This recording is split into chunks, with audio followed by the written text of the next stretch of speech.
Well, America is moving to ban TikTok, the Chinese-owned TikTok. It's a national security risk, they say. It's been overwhelmingly passed in the House of Reps, and now has to go to the Senate to see if that should be law now.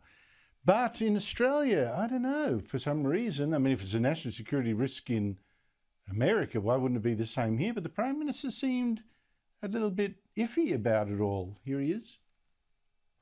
We don't follow other countries. What we do is we make decisions based on our security assessments. I think the Prime Minister, particularly at a time like this, doesn't need to be weak if he's got advice from the agencies, which I believe he has, that the information is being hoovered up and young people don't have a safe presence online. It's up to the Prime Minister of our country to respond in the appropriate way. I know it sounds really innocent, this TikTok, videos of people singing and dancing and all that kind of stuff, but I don't know. 8.5 million Australians use it. Maybe that's what the Prime Minister's got in mind. Anyway, joining me is the panel, James McPherson of The Late Debate here on Sky News at 10 p.m, and Louise Elliot, business consultant and Hobart City Councillor. James, should we ban TikTok here as well? Yeah, I think we should, and there's a number of reasons why. We already acknowledge that there are strong links between TikTok and the Chinese Communist Party, acknowledged by the government, who've banned the app from government phones because it is a security risk. That's already acknowledged. But it's not just the data collection which is a problem. As Peter Dutton pointed out, the corrupting effect of TikTok on our young people is not accidental. US 60 Minutes did a program some time ago pointing out that the version of TikTok Chinese children are allowed is very different to the version that is promoted to Western young people. Certainly the content is different.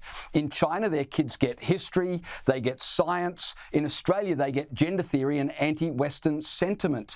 And not only is it corrupting, but the medium itself is bad for our young people. In China, they're unable to just scroll mindlessly for hours on TikTok because it's interrupted with 5-second delays, so scrolling is inefficient, whereas the Western version enables our young people to sit online just scrolling like zombies for hours on end. In China, they have time restrictions for how long children are allowed to use it.